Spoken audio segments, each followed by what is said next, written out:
नमस्कार दोस्तों, स्वागत है आपका आपके अपने channel learn English from beginning में।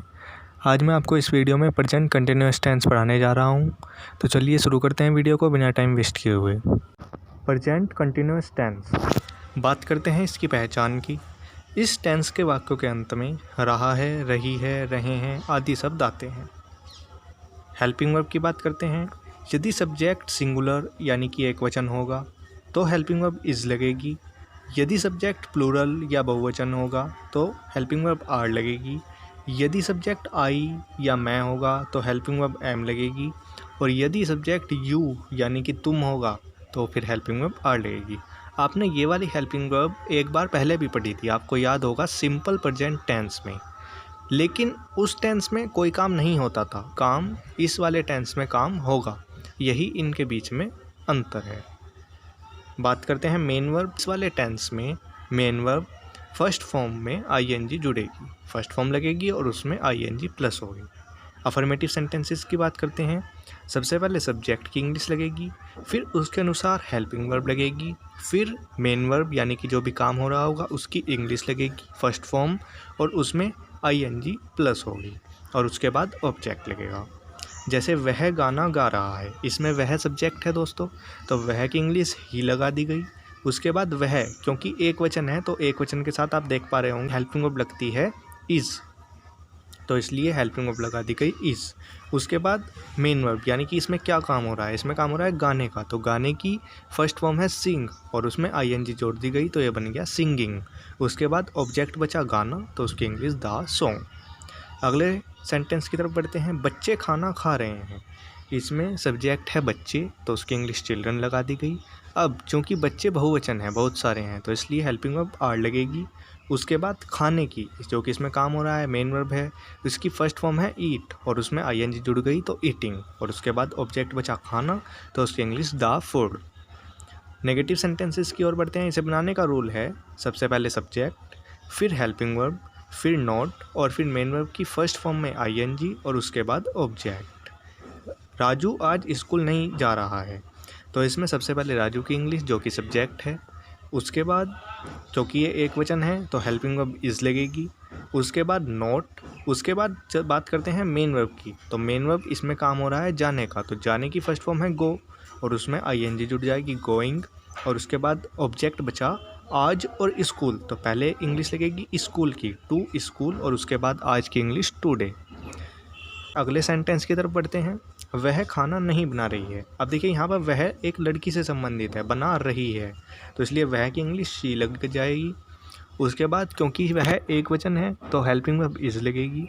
उसके बाद नॉट नहीं की इंग्लिश, फिर मेन वर्ब ढूंढते हैं बनाना, और बनाने की इंग्लिश जब कोई खाना बनाने से संबंधित बात होती है तो कुक लगती है और उसमें आईएनजी जुड़ जाएगी कुकिंग, और फिर खाना जो कि ऑब्जेक्ट है, इसकी इंग्लिश द फूड।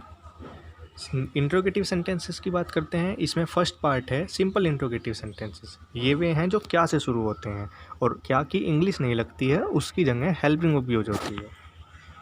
इसे बनाने का रूल है सबसे पहले हेल्पिंग वर्ब जो कि क्या के स्थान पर लगेगी, उसके बाद सब्जेक्ट, फिर नोट, यदि आ रहा होगा तो लग जाएगा, नहीं तो नहीं लगेगा। उसके बाद मेन वर्ब की फर्स्ट फॉर्म में आईएनजी और उसके बाद ऑब्जेक्ट और फिर क्वेश्चन मार्क। जैसे क्या तुम आज मंदिर जा रहे हो, इसमें सबसे पहले हमें सब्जेक्ट को ढूंढना होता है, तो इसमें सब्जेक्ट दूसरे नंबर पर आमतौर पर लिखा होता है तुम, तो तुम के साथ हेल्पिंग वर्ब लगती है आर, तो इसलिए हमने हेल्पिंग वर्ब सबसे पहले आर लगा दी, फिर सब्जेक्ट यानी तुम की इंग्लिश यू लगा दी, फिर इसमें चूंकि नोट नहीं है तो नहीं लगेगा। फिर मेन वर्ब की बात करते हैं, काम हो रहा है इसमें जाने का, तो उसकी फर्स्ट फॉर्म गो और उसमें आईएनजी जोड़ दी तो बन गया गोइंग। उसके बाद ऑब्जेक्ट बचा आज और मंदिर, तो पहले इसमें इंग्लिश लगेगी मंदिर की, तो गोइंग के बाद हमेशा प्रीपोजिशन टू यूज होती है, और टू के बाद मंदिर की इंग्लिश टेम्पल और आज की इंग्लिश टुडे और फिर क्वेश्चन मार्क। अगले सेंटेंस की तरफ बढ़ते हैं। क्या अध्यापक स्कूल नहीं आ रहे हैं, यहाँ पर अध्यापक सब्जेक्ट है और ये बहुवचन का बतकार है क्योंकि लास्ट में लिखा है रहे हैं, और अध्यापक चूँकि बहुवचन है इसलिए हेल्पिंग वर्ब लगेगी आर जो कि क्या के स्थान पर लगेगी। उसके बाद सब्जेक्ट यानी कि अध्यापक की इंग्लिश टीचर्स, क्योंकि कई सारे हैं, इसमें नोट आ रहा है तो नोट भी लग जाएगा।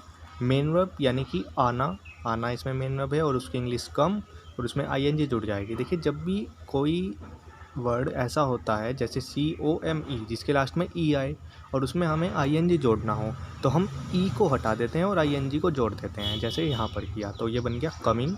उसके बाद बचा ऑब्जेक्ट स्कूल, तो उसकी इंग्लिश टू स्कूल और फिर क्वेश्चन मार्क। WH इंट्रोगेटिव या क्वेश्चन वर्ड इंट्रोगेटिव बोल देते हैं इनको, इनकी बात करते हैं। ये वे हैं जिनके बीच में क्वेश्चन वर्ड आते हैं और सबसे पहले क्वेश्चन वर्ड की ही इंग्लिश लगती है। इसे बनाने का रूल है, सबसे पहले क्वेश्चन वर्ड की इंग्लिश, फिर हेल्पिंग वर्ब, फिर सब्जेक्ट, और फिर यदि नोट आ रहा होगा तो लग जाएगा, नहीं तो नहीं लगेगा। उसके बाद मेन वर्ब की फर्स्ट फॉर्म में ING और फिर ऑब्जेक्ट और उसके बाद क्वेश्चन मार्क। वह दिल्ली में क्यों रह रहा है, इसमें WH वर्ड या क्वेश्चन वर्ड है क्यों, तो क्यों की इंग्लिश वाई। उसके बाद हेल्पिंग वर्ब लगेगी सब्जेक्ट के अनुसार और सब्जेक्ट इसमें वह है जो कि एक वचन है, तो इसलिए हेल्पिंग वर्ब लगेगी इज़। उसके बाद वह की इंग्लिश ही। उसके बाद मेन वर्ब देखते हैं रहना, और रहने की इंग्लिश लिव और उसमें ING जुड़ जाएगी तो ये हो जाएगा लिविंग। आपने यहाँ भी देखा होगा लिव जो वर्ड है उसके लास्ट में E आ रहा है और उसमें हमें ING जोड़ना है, तो E हट जाएगा और ING जुड़ जाएगा। उसके बाद ऑब्जेक्ट की बात करते हैं जो कि दिल्ली में, इसमें पहले में की इंग्लिश इन लगेगी, उसके बाद दिल्ली की दिल्ली लग जाएगी और फिर क्वेश्चन मार्क। वे वहाँ क्या कर रहे हैं, तो इसमें सबसे पहले WH वर्ड या क्वेश्चन वर्ड ढूंढते हैं, तो वो है क्या। क्या की इंग्लिश वाट लग गई। उसके बाद सब्जेक्ट के अनुसार हेल्पिंग वर्ब लगेगी और सब्जेक्ट है वे यानी कि कहीं सारे हैं, तो फिर हेल्पिंग वर्ब लगेगी आर और फिर सब्जेक्ट की इंग्लिश दे, वे की इंग्लिश दे होती है।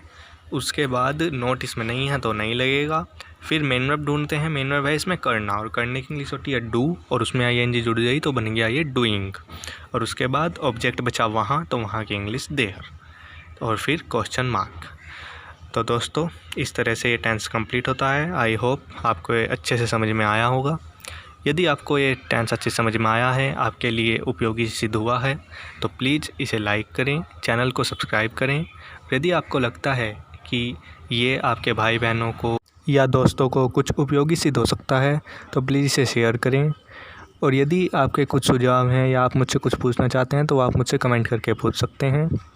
अगली वीडियो जो मेरी आएगी उसका टॉपिक होगा प्रेजेंट परफेक्ट टेंस। तो मिलते हैं अगली वीडियो में, तब तक के लिए take care and goodbye. Thank you for watching this video.